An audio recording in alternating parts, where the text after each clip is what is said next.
안녕하세요. 삶의 깊은 지혜와 영적인 통찰을 나누는 시간입니다.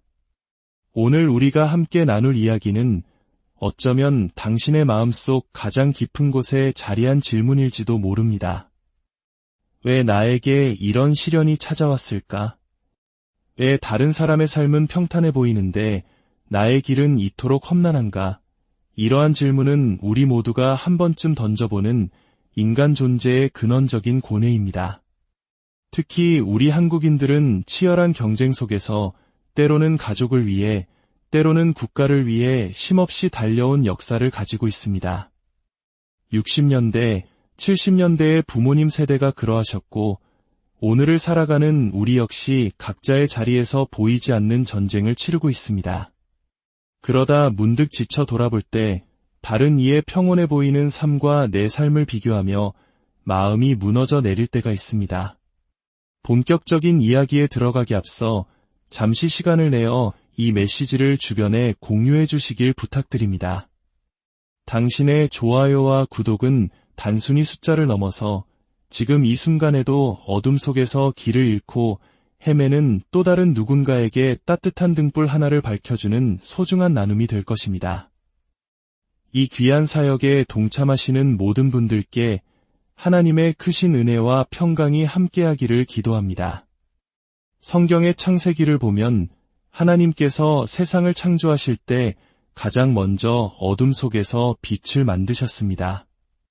놀라운 것은 우리가 낮과 밤을 구분하는 기준인 태양은 넷째 날에야 만들어졌다는 사실입니다. 이는 우리에게 중요한 진리를 알려줍니다. 하나님께서는 밝은 대낮뿐만 아니라 한 치 앞도 보이지 않는 칠흑 같은 어둠 속에서도 동일하게, 아니 어쩌면 더욱 강력하게 일하신다는 것입니다. 우리는 종종 외칩니다. 너무 어두워서 아무것도 보이지 않아요. 어디로 가야 할지 모르겠습니다. 그럴 때 그저 그분의 손을 붙잡으십시오. 그분은 한밤중에도 쉬지 않고 일하시는 분이며 그분의 움직임은 멈추지 않습니다. 만약 당신이 그분을 따르기로 결심하고 어둠 속으로 발을 내디뎠다면 바로 그 어둠이 지금 이 순간 당신의 삶을 향한 하나님의 뜻입니다. 그러니 그 상황 속에서도 그분을 찬양하며 고백하십시오. 주님, 변치 않는 당신의 손을 굳게 붙들겠습니다. 오늘 우리는 요한복음 21장의 이야기로 깊이 들어가 보려 합니다. 이 이야기는 예수님께서 십자가에 못 박히시고 사흘 만에 부활하신 이후의 시점을 배경으로 합니다.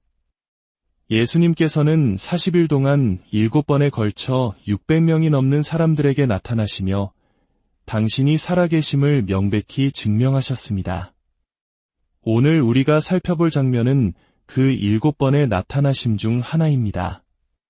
예수님을 따르던 제자들은 큰 충격과 슬픔, 그리고 혼란 속에서 예전의 직업이었던 어부의 삶으로 돌아가 있었습니다. 밤새도록 그물을 던졌지만 허탕만 쳤죠. 바로 그 지치고 허탈한 새벽, 부활하신 예수님께서 갈릴리 호숫가에 나타나 제자들을 위해 따뜻한 아침 식사를 준비하십니다. 그리고 예수님께서는 시몬 베드로에게 3번 물으십니다. 요한의 아들 시몬아, 내가 이 사람들보다 나를 더 사랑하느냐? 이 질문은 과거 예수님을 3번이나 부인했던 베드로의 가장 아픈 상처를 어루만지며 회복시키는 과정이었습니다. 베드로가 3번 모두 주님, 제가 주님을 사랑하는 줄 주께서 아시나이다 라고 고백하자 예수님께서는 그에게 내 양을 먹이라는 위대한 사명을 다시 맡겨주십니다. 그런데 바로 그 직후 예수님께서는 베드로의 미래에 대한 예언을 하십니다. 요한복음 21장 18절의 말씀입니다. 내가 진실로 진실로 내게 이르노니 내가 젊어서는 스스로 띠띠고 원하는 곳으로 다녔거니와 늙어서는 내 팔을 벌리리니 남이 내게 띠띠우고 원하지 아니하는 곳으로 데려가리라. 이 말씀은 베드로가 장차 어떤 죽음을 통해 하나님께 영광을 돌릴 것인지를 예고한 것이었습니다. 그는 젊었을 때 자신의 의지대로 살았지만 훗날에는 자신의 의지와 상관없이 붙잡혀 원치 않는 길, 즉 순교의 길로 끌려가게 될 것이라는 의미였습니다. 실제로 교회 역사에 따르면 베드로는 로마에서 십자가에 거꾸로 매달려 순교했다고 전해집니다. 그는 감히 자신의 구원자와 같은 방식으로 죽을 수 없다며 스스로 그 길을 택했다고 합니다. 예수님께서는 이 무거운 예언을 하신 뒤 베드로에게 단 한마디 명령을 내리십니다. 나를 따르라. 바로 그 순간 베드로의 눈에 한 사람이 들어옵니다. 그는 예수님께서 특별히 사랑하셨던 제자 요한이었습니다. 요한이 자신들을 따라오는 것을 본 베드로는 예수님께 묻습니다. 주님, 이 사람은 어떻게 되겠습니까? 이 질문 속에는 인간적인 고뇌가 담겨 있습니다. 주님, 저는 이렇게 고통스럽고 끔찍한 죽음을 맞이해야 하는데 주님이 사랑하시는 저 요한은 어떻게 됩니까? 그의 삶은 평안할 것입니까? 왜 저에게만 이런 시련을 예고하십니까? 이것은 불공평하지 않습니까? 그때 예수님께서는 성경 전체를 통틀어 가장 단호하고 엄중한 책망 중 하나를 하십니다. 내가 다시 올 때까지 그가 살아있기를 내가 바란다 할지라도 그것이 너와 무슨 상관이 있느냐? 너는 나를 따르라. 너와 무슨 상관이 있느냐? 이 말씀은 오늘날 우리 모두의 가슴을 치는 메시지입니다.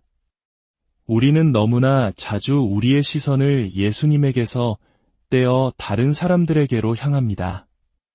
소셜미디어를 통해 우리는 너무나 쉽게 타인의 삶을 엿봅니다. 그들의 화려한 휴가, 성공적인 커리어, 행복해 보이는 가족 사진을 보며 나의 초라한 현실과 비교합니다. 그리고 하나님께 원망 섞인 질문을 던집니다. 하나님, 왜 저 사람에게는 저런 축복을 주시고 저에게는 이런 고난을 주십니까? 왜 저 사람의 길은 평탄한데 제 길은 이토록 가시밭길입니까? 예수님의 대답은 명확합니다. 그것이 너와 무슨 상관이 있느냐? 하나님은 모든 사람을 똑같은 방식으로 대하지 않으십니다. 하나님께는 당신을 위한 독특하고 고유한 계획이 있고 다른 사람을 위한 또 다른 계획이 있습니다. 하나님의 나라에서는 세상적인 평등의 잣대가 통하지 않습니다. 잊지 마십시오. 당신이 지금 걷고 있는 그 고통의 길이, 그 눈물의 골짜기가 바로 하나님을 영화롭게 하는 길일 수 있습니다. 예수님께서는 베드로에게 내가 겪을 그 죽음이 하나님께 영광을 돌리게 될 것이라고 말씀하셨습니다. 당신의 삶은 더 이상 당신만의 것이 아닙니다. 당신이 예수님께 삶을 내어드렸을 때 당신의 삶의 목적은 당신의 행복이나 성공이 아니라 오직 하나님께 영광을 돌리는 것이 되었습니다. 그러므로 당신의 삶이 당신이 생각했던 것과는 다른 길로 고통과 눈물의 길로 인도된다 할지라도 그 길을 통해 하나님께서 영광 받으실 것임을 믿으십시오. 다른 사람의 삶이 완벽해 보인다고 해서 부러워하거나 낙심하지 마십시오. 우리는 그들의 삶이라는 무대의 커튼 뒤에서 무슨 일이 일어나고 있는지 결코 알 수 없습니다. 겉으로 보이는 평온함 뒤에 말 못할 아픔과 눈물이 숨겨져 있을 수 있습니다. 어쩌면 그들이 겪는 고통이 당신의 것보다 10배는 더 클지도 모릅니다. 그렇기에 예수님께서는 타인의 삶이 어떠하든 그것은 내가 상관할 바가 아니라고 말씀하신 것입니다. 지금 당신이 있는 그 자리, 당신이 겪고 있는 그 상황, 그곳에 하나님께서 함께 하십니다. 그분은 당신에게 그 모든 것을 설명해 주지 않으실 수도 있습니다. 하지만 단 하나의 초대장을 보내십니다. 나를 따르라. 고린도후서 10장에서 사도 바울은 이렇게 말합니다. 사람들이 자기들끼리 서로 비교하는 것은 지혜롭지 못한 일입니다. 하나님께서 당신을 다르게 대하시는 것 같다고 해서 그분께 씁쓸한 마음을 품지 마십시오. 왜 저들은 아버지가 있었는데 나는 없었을까? 왜 저들은 겪지 않은 일을 나는 겪어야 했을까? 이러한 질문들 앞에 예수님께서는 단호하게 말씀하십니다. 그것이 너와 무슨 상관이 있느냐? 내 이름을 영화롭게 할 너의 삶을 위한 나의 계획을 너는 알지 못하느냐? 당신이 지금 있는 그곳이 바로 당신을 향한 하나님의 뜻입니다. 만약 당신이 암투병 중이라면 하나님이 당신에게 암을 주셨다는 뜻이 아닙니다. 우리는 타락한 세상에 살고 있으며 이 땅은 우리의 영원한 본향이 아닙니다. 그러나 하나님께서 당신의 삶에 그 시련을 허락하셨다면 그 연약함과 고통, 아픔과 눈물을 통해서도 하나님은 영광 받으실 것입니다. 성경에 등장하는 가장 경건했던 인물들은 상상할 수 없는 가장 큰 비극과 문제들을 겪었습니다. 욥을 보십시오. 그는 수많은 라는 질문을 던졌지만 하나님께서는 단 한 번도 명쾌한 설명을 주지 않으셨습니다. 대신 하나님은 욥에게 당신의 위대하심과 주권을 보여주셨습니다. 신명기 29장 29절은 말합니다. 감추어진 일은 우리 하나님 여호와께 속하였거니와 나타난 일은 영원히 우리와 우리 자손에게 속하였나니 하나님의 비밀스러운 영역이 있습니다. 우리는 모든 것을 이해할 수 없습니다. 하나님은 우리에게 설명을 주지 않으십니다. 다만 나를 따르라고 초대하실 뿐입니다. 어느 젊은 목회자가 있었습니다. 그는 사역 초기에 극심한 좌절감에 시달렸습니다. 다른 유능한 목회자들과 자신을 비교하며 하나님, 제가 정말 이 일을 할 수 있을까요? 혹시 사람을 잘못 부르신 것은 아닙니까? 라고 부르짖었습니다. 그는 스스로가 너무나 자격이 없다고 느꼈고 다른 이들이 받는 축복을 보며 씨름했습니다.